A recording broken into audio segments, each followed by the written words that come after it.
This was the only way to avoid allowing Johnson's war to become Nixon's war. But I had a greater obligation than to think only of the years of my administration and of the next election. I had to think of the effect of my decision on the next generation and on the future of peace and freedom in America and in the world.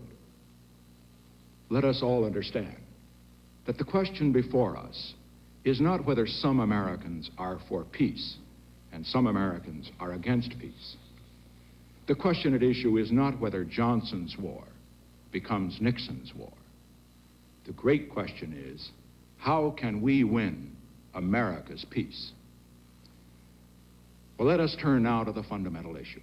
Why and how did the United States become involved in Vietnam in the first place? 15 years ago, North Vietnam, with the logistical support of Communist China and the Soviet Union, launched a campaign to impose a communist government on South Vietnam by instigating and supporting a revolution.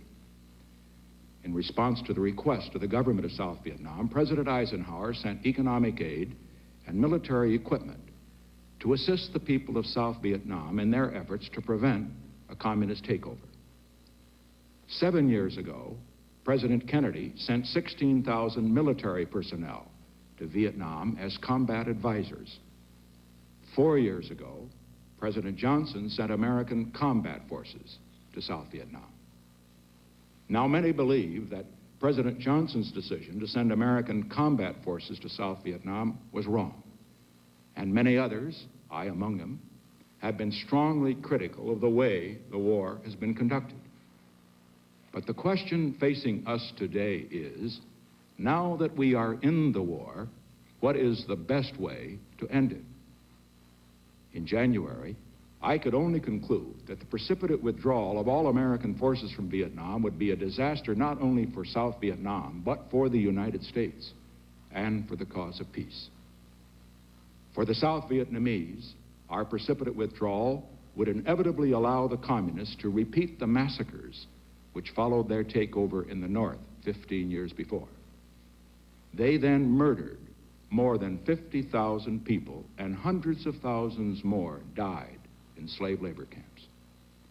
We saw a prelude of what would happen in South Vietnam when the communists entered the city of Hue last year. During their brief rule there was a bloody reign of terror in which 3,000 civilians were clubbed, shot to death, and buried in mass graves. With the sudden collapse of our support, these atrocities of Hue would become the nightmare of the entire nation.